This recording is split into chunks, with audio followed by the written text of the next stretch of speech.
PBZ grupa donirala je 1 milijun kuna Zagrebačkoj klinici za infektivne bolesti dr. Fran Mihaljević. Ova je donacija realizirana kroz projekt Činim dobro svaki dan, putem kojeg PBZ grupa već više od 10 godina pomaže i unaprijeđuje zajednicu.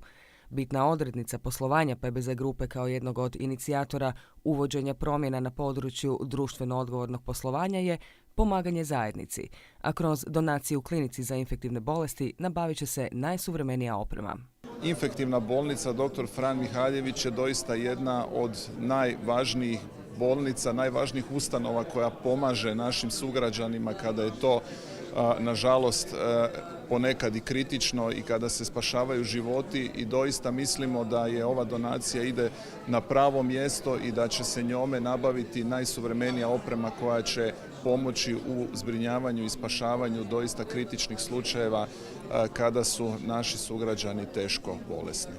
Svečanom uručenju donacije prisustvovao je i ministar zdravstva Vili Beroš te zahvalio PBZ grupi na dugogodišnjoj suradnji. I koristim priliku naglasiti dva segmenta. Prvo, zahvalu PBZ grupi na njenom društveno odgovornom ponašanju. Ovo nije prvi put, dakle ovo je jedan kontinuitet koji hrvatski zdravstveni sustav doista cijeni. 1 milijun kuna su veliki novci, a idu i na pravu adresu. To je ono što sam želio naglasiti. Drugo, a to naša klinika za infektivne bolesti dr. Fran Mihaljević je doista vrhunska infektološka klinika i vidite njenu pravu ulogu tek sada kad postoji određena ugroza u sklopu epidemije koronavirusom. Zavod za intenzivnu medicinu i neuroinfektologiju opremit će se respiratorima koji su potrebni najtežim bolesnicima.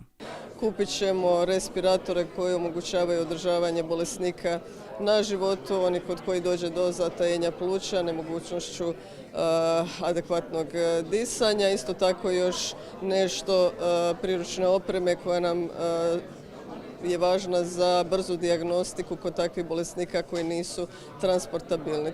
Projekt Činim dobro svaki dan PBZ grupa pokrenula je kako bi kontinuirano i dugoročno pomagala zajednici u kojoj posluje. Kroz projekt je prikupljeno gotovo 19 milijuna kuna, a kroz ostale donacije u različitim sektorima više od 100 milijuna kuna.